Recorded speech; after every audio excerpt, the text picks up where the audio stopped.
how Joe Biden can survive here. I know it's better for Trump if he does. I don't really care.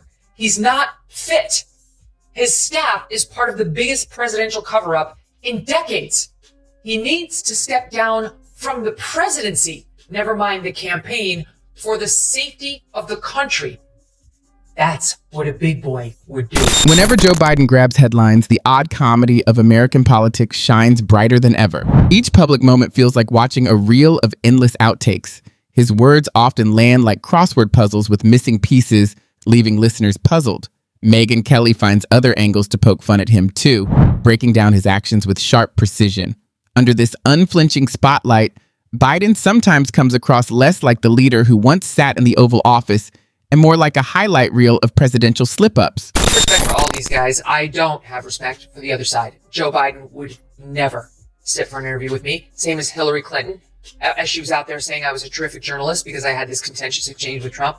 Never once sat with me. Never agreed, even when the left was loving me, because she quite literally did not have the balls, neither physically nor theoretically, nor in no way.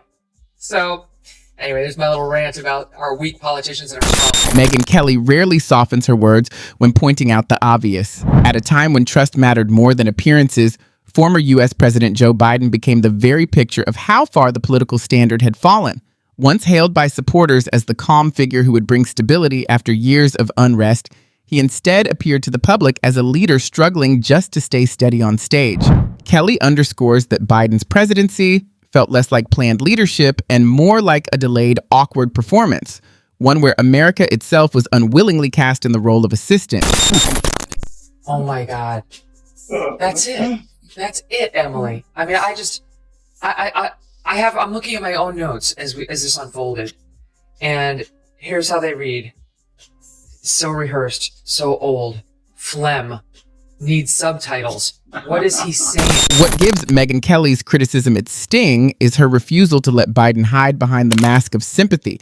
Media outlets often painted him as a kindly old man doing his best, but that image only makes Kelly laugh. To her, he isn't the wise grandfather figure. He's the neighbor who insists he can fix your sink but ends up flooding the whole kitchen. In her view, America didn't just end up with the wrong president, it hired the wrong handyman, and the country is still mopping up the mess. Multiple queued up, showing Biden's utter confusion. He did not have the facts. He was confused over very basic facts, and it was repeated.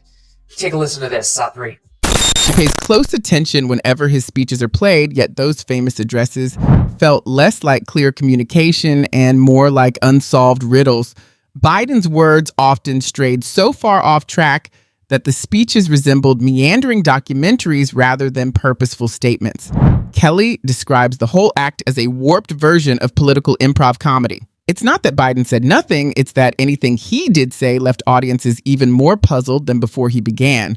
Listening felt like being caught inside a puzzle with no solution, where the laughter came not from wit, but from secondhand embarrassment. President Biden went to Maui finally last night with his wife, Dr. Jill Biden, and he made it about himself again. Seriously, there's something wrong with the president. This is not normal behavior. He started talking about a kitchen fire he had in his home. I'm sorry. You can't make it up. How you could relate to these people who have now, about the latest tally I heard was 115 dead. I mean, there are almost 1,000 still missing, including children. And he wants to talk. Kelly spares no mercy when ridiculing Biden's policies. Under his watch, grocery shopping felt more like a luxury than a routine chore, as inflation turned everyday life into a chaotic spectacle. To many families, buying a carton of eggs seemed as costly as buying pearls. Biden, however, insisted this was all part of his grand plan for economic revival. Kelly laughs at the absurdity of a recovery strategy that left ordinary people feeling obligated to somehow heal the economy themselves. The phrase Bidenomics quickly became linked with financial strain instead of progress. Whereas even filling up a gas tank felt at times like applying for a small loan. I'm sorry, Paul, but I have to mention it. The weird nibbling of the baby the other day. What's up with that? You're a parent, I'm a parent. There is not a normal parent who goes over to a stranger's child and eats their upper shoulder to say hello or show affection. It's bizarre. And I realize as you get older, your behavior may change, but really what happens is you lose some inhibitions. You don't lose that many inhibitions. I've known a lot of elderly politicians. Kelly also takes aim at Biden's contradictions, noting how he governed as if sowing division were a national sport while presenting himself as a great unifier. His promise to restore civility faded even faster than his approval ratings. To Kelly, it's laughable that a leader so unwilling to compromise claimed he could mend a fractured nation. The divide didn't shrink under his watch. It widened into a canyon too vast to cross. Biden didn't build bridges. He swung the wrecking ball. And Kelly never hesitates to highlight his personal blunders.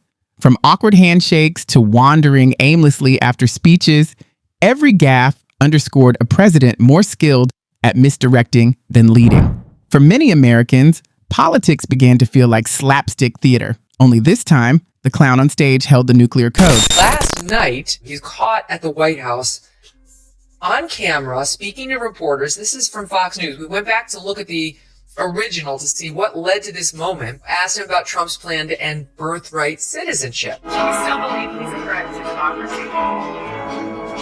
What he did was a genuine democracy. By being the oldest president, I know more world leaders than any one of you ever met in your whole goddamn life. Kelly never overlooks the bigger picture. The Biden brand, once marketed as a symbol of honor, became shadowed by scandal that clung like an unshakable storm cloud. Every effort to present him as a figure of integrity was drowned out by the laptop controversy and questionable financial dealings. On this point, Kelly's mockery cuts deep. There was nothing Camelot about Biden's White House. It played more like a low-budget reality show with dwindling viewership. She also skewers his foreign policy blunders, calling them a parade of international pratfalls. The chaotic exit from Afghanistan was so poorly executed that it left even America's allies stunned into silence. What makes Kelly's critique especially biting is the way she sets Biden's failings against Donald Trump's return to the spotlight. For all of Trump's scandals, she argues, his presence still conveyed leadership, something she insists Biden never quite managed. Must I point out, in his daughter's diary, which we're not allowed to discuss, why again? She says that they took inappropriate showers together when she was a child. She and Joe Biden. We don't have to look very far to see his string of inappropriate behavior with women, adult women, not to mention somewhat younger ones with this hair smelling. It doesn't make me feel comfortable. And if I don't feel comfortable, there's probably something wrong. I want people to dig further. They won't. It's so good to be a Biden. The press runs cover for you no matter what. Kelly argues that Biden's presidency often looked like a team with no captain, just an aging figure who seemed to forget his own role. The contrast is especially stark now with Trump back in office. Though Biden's administration is still a frequent subject on the news, it feels more like a nightmare the country is relieved to have woken from. Kelly digs into the symbolism behind Biden's image. He was sold as the leader who would restore America's spirit, yet somewhere between Delaware and Washington, that promise slipped away. Under her scrutiny, even his once celebrated gestures of empathy appear hollow. His man of the people persona crumbled once citizens realized their real problems weren't being solved. Yes, Biden gave heartfelt speeches, offered words of comfort, and even saw fuel prices dip, but crime kept rising and daily struggles grew heavier. In Kelly's framing, his presidency devolved into endless hugs and empty reassurances. The running joke, she says, is that Biden seemed to believe therapy sessions could substitute for governing. I'm almost hesitant to say it because, we all have this experience, I think, where somebody in our family or somebody beloved by someone close to us ends up in the last stages of their life. They're, experiencing various forms of dementia. They go into nursing homes. You can't follow a conversation any longer. And they get very grumpy at the same time, almost aggressive. That was I would have been concerned for my physical safety if I had been in the vicinity of Joe Biden when he was speaking that way, because actually that dementia can make people very physically powerful. Kelly insists that no roast of Biden would be complete without a review of his legacy. In her view, history won't remember his accomplishments nearly as much as his slip-ups. His gaffes became household material, while the laws he signed faded into the background. Future historians won't study his speeches for their wisdom. They'll replay them for comic relief. To Kelly, Biden's legacy is that of a placeholder president, a man who barely used the chair he sat in. He was the stand-in nobody asked for, simply filling time until Trump's return. And Kelly saves one of her sharpest points for last. Looking back, she says the greatest joke was that anyone believed Joe Biden was ever qualified for the job in the first place. She ridicules not only Biden's term, but also the culture that treated mediocrity as a virtue. His presidency, she argues, became a nationwide gaslighting act, urging citizens to celebrate while they struggled under mounting dysfunction. Submit to you, the president has about had it with Vice President Kamala Harris and everyone around her pretending she has already won and ascended to his job. We're going to be. Hang on a second, man. Sure. We're going to be going to the Congress. We're going to need a lot of help. We need a lot more money. As we identify specifically how much is needed. So I'm just telling everybody now. I want to hear this is going to be the end of it. So with that, I'll yield to the president. I mean the vice president. She's speaking. He's not even listening to her. He's looking at his notes. Everybody else is doing her the courtesy of looking her way. Kelly laughs at the absurdity of commentators applauding Biden merely for showing up, as if presence had replaced competence. Solving problems was no longer the goal. He was simply expected to read from a teleprompter without stumbling off stage. Even back then, the standard seemed almost non-existent. She also examines his interactions with the media, another area that faltered under scrutiny. Biden was treated like a priceless artifact, handled gently, almost like a child. Reporters practically begged him not to embarrass himself, offering softball questions in place of real challenges. Kelly emphasizes that the bigger problem isn't partisan bias, it's that the media focused on whether he would survive the day, not on evaluating his administration. There was no real analysis, just a caretaker. Biden wasn't truly qualified for the office. Even the staunchest defenders of democracy struggled to uphold his record. He was more than a clumsy speaker. He seemed unable to fully grasp the fundamentals of leadership itself. So a little bit more, speaking of those around him who covered up his infirmity, or at least that's where my mind went. Dr. Jill was there too, and as usual, came to the rescue. Watch SOT 38. What is your response to these allegations, or are these sources wrong? They are wrong. There's nothing to sustain that. Number one. Number two, think This is of about the books. what we're left with. We left with a circumstance where we had an insurrection. I started. Kelly finds it almost comical that Biden seemed unaware of how awkward it all appeared. What was presented as statesmanship often came across as self-congratulation, awkward celebrations of half-finished victories, and random outbursts aimed at unseen critics. Trapped in his own echo chamber and convinced of his own brilliance, he resembled a Mr.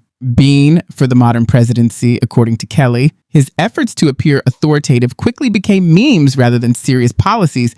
She doesn't hold back on his administration either. As if reduced to assisted living, Biden relied on a constant parade of advisors and aides who acted more like babysitters than staff, ushering him off stage, whispering corrections, and covering up mistakes. Once symbols of American power, G7 meetings turned into viral examples of Biden trailing behind, struggling to keep pace, or awkwardly copying his colleagues' moves. For Kelly, these weren't merely funny moments. They were stark reminders that America's leadership risked eroding its global reputation. It's interesting time. The people who wrote those books were not in the White House with us, and they didn't see how hard Joe worked every single day. Joe worked really hard. I think he was a great president. She says none of these people writing the books work for us. Well, one of the first to have his book hit interviewed Ron Klain, who was Joe Biden's chief of staff for almost all of his presidency. And he went on the record saying that Biden thought he was president of NATO. Where was that follow-up, ladies of the... As Kelly contrasts Biden's actions with his promises, the roast intensifies. Upholding his honor seemed to become a full-time job despite his pledges to restore it. Though he vowed to improve America's reputation, errors like the Afghanistan withdrawal left allies reeling. And while promising unity, he presided over some of the most divisive years in modern politics.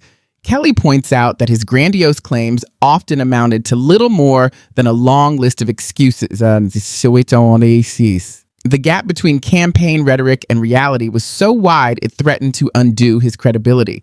Biden's frequent vacations are what amused Kelly the most. He was often pictured lounging on beaches, giving the impression that running the nation was merely a side gig, Even as Americans struggle to cover basic expenses, Kelly frames him as a leader more comfortable on a deck chair than in the Oval Office, a perfect metaphor for a president out of touch with reality. Supporters tried to defend him, claiming he was sharper behind the scenes, as if Americans should ignore his on-camera blunders. Kelly, however, insists that his legacy will be the fatigue of watching America's highest office falter over 4 years, not the legislation he passed or the promises he broke.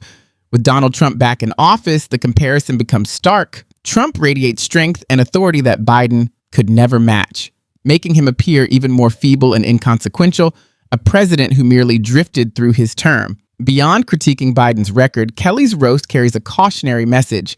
The president's attempt to repair America ultimately delivered little more than a collective sigh of relief and a shared vow never to repeat the same mistakes again.